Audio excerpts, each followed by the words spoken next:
എറണാകുളം കോലഞ്ചേരിയിൽ കുടുംബ വഴക്കിനിടെ ഭർത്താവ് ഭാര്യയെ വെട്ടിക്കൊന്നു. കോലഞ്ചേരി സ്വദേശി ലീലയാണ് കൊല്ലപ്പെട്ടത്.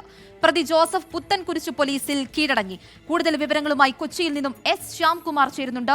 ശ്യാംകുമാർ, കുടുംബ വഴക്ക് ഒരു കൊലപാതകത്തിലേക്ക്, പിന്നീട് പ്രതി സ്വയം പോലീസിലെത്തി കീഴടങ്ങുന്നു.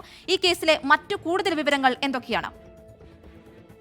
അൻമരിയ, ഈ കൊല്ലപ്പെട്ട ലീലയും ഭർത്താവും തമ്മിൽ കുറച്ച് നാളുകളായി തന്നെ പ്രശ്നങ്ങൾ ഉണ്ടായിരുന്നു എന്ന് പറയുന്നു. ഇവരുടെ ഭാര്യയും ഇയാൾ പോലീസിന് നൽകിയ മൊഴിപ്രകാരം മക്കളും ഭാര്യയും ചേർന്ന് തന്റെ സ്വത്തുക്കൾ തട്ടിയെടുക്കാൻ ശ്രമിക്കുന്നുവെന്ന് ആരോപിച്ച് വഴക്കുണ്ടായിരുന്നു. ഇന്ന് പ്രദേശത്ത് കനത്ത മഴ പെയ്യുകയും ചെയ്തു. അതേ തുടർന്നാണ് ഈ വഴക്കും തുടർന്നുണ്ടായ പ്രശ്നങ്ങളും ആരും അറിയാതെ പോയത്. ഈ കൊലപാതകം നടത്തിയ ശേഷം പ്രതി സ്റ്റേഷനിൽ ചെന്ന് കീഴടങ്ങുകയായിരുന്നു. അവിടെ വെച്ചാണ് ഈ മക്കളും ഭാര്യയും ചേർന്ന് തന്റെ സ്വത്തുക്കൾ തട്ടിയെടുക്കാൻ ശ്രമിച്ചു.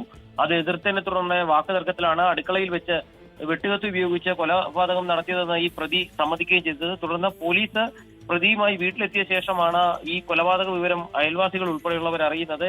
ഈ സമയത്ത് കൊല്ലപ്പെട്ട ലീലയുടെ മൃതദേഹം അടുക്കളയിൽ ചോരയിൽ കുളിച്ച നിലയിലായിരുന്നു. ശരീരത്തിന്റെ പല ഭാഗങ്ങളിലും വെട്ടുകൊണ്ടിട്ടുണ്ട്. ഇവരുടെ 3 മക്കളും വിദേശത്താണ് ജോലി ചെയ്യുന്നത്.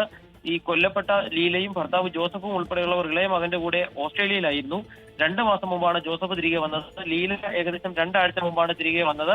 അതിനിടയിലാണ് ഈ കുടുംബ പ്രശ്നങ്ങൾ ഉണ്ടാകുകയും ഇന്ന് കൊലപാതകത്തിലേക്ക് ജോസഫ് പോലീസ് കസ്റ്റഡിയിലാണ്. നാളെ ഇയാളുടെ അറസ്റ്റ് രേഖപ്പെടുത്തുമെന്നുള്ളതാണ് പോലീസ് അറിയിച്ചിരിക്കുന്നത്. ശരി. എറണാകുളം കോലഞ്ചേരിയിൽ കുടുംബ വഴക്കിനെ തുടർന്ന് ഭർത്താവ് ഭാര്യയെ കൊലപ്പെടുത്തി. വിവരങ്ങൾ നൽകുകയായിരുന്നു കൊച്ചിയിൽ നിന്നും എസ് ശ്യാംകുമാർ.